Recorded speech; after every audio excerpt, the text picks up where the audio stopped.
I'm going to yield 3 minutes to the gentlelady from Illinois, member of the committee, Ms. Biggert. The gentlelady from Illinois is recognized. I thank the gentleman for yielding. Madam Chairman, I rise in support of H.R. 5116, the American Competes Act reauthorization of 2010. I commend Chairman Gordon and Ranking Member Hall for their efforts to move this bill through regular order and for working with members on both sides to make improvements to the bill.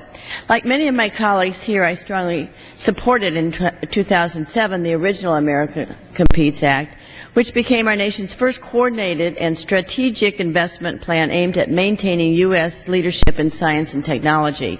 Based on the recommendations in the National Academy's report, Rising Above the Gathering Storm, this bill we are considering today will build on the investments of 2007 legislation and preserve U.S. leadership in math, science, and engineering education and basic research development and commercialization opportunities for our country.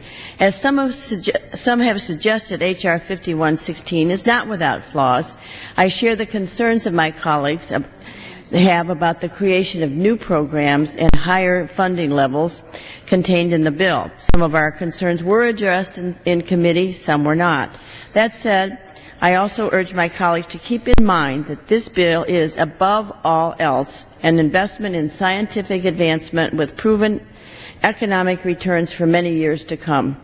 At the heart of the Competes Act is the reauthorization of the Department of Energy's Office of Science and the National Science Foundation, two programs that form the backbone of basic research and education in universities and laboratories across the country.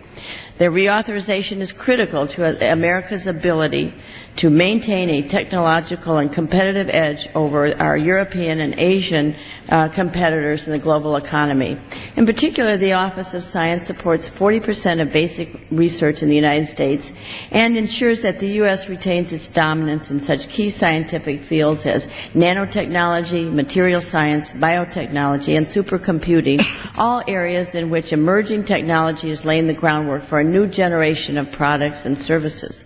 The Office of Science is especially critical to states like Illinois, where university and laboratory research and development supports 68,000 high-tech jobs, according to the Illinois Science and Technology Coalition.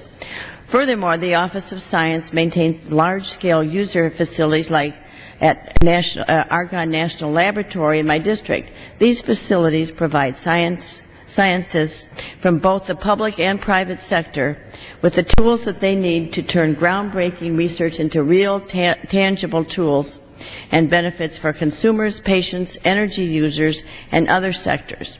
In my district alone, dozens of firms have spun off from the research started at Argonne and gone on to become major employers and economic leaders. Consider this: in 1 year, the user facility at Argonne will host 3,500 researchers from 50 states, 145 U.S. companies, and 265 universities. Without this support, Gentlewoman's time has expired. Madam Chairman, I yield the gentlelady another minute. The gentlewoman has been yielded another minute. I thank the gentleman. Without this support, research breaking in AIDS, medication, alternative fuels, and infrastructure materials would not have been possible. Fortunately, with this reauthorization of Competes, we will have the ability to realize the promises of scientific innovation much faster.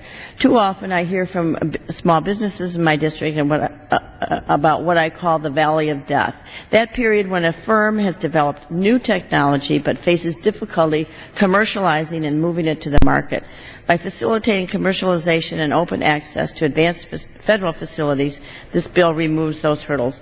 Madam Chairman, in a struggling economy where investment dollars are scarce and new opportunities are at a premium, we should put our nation's immense scientific talent and extensive infrastructure to work creating and developing the products and jobs of tomorrow.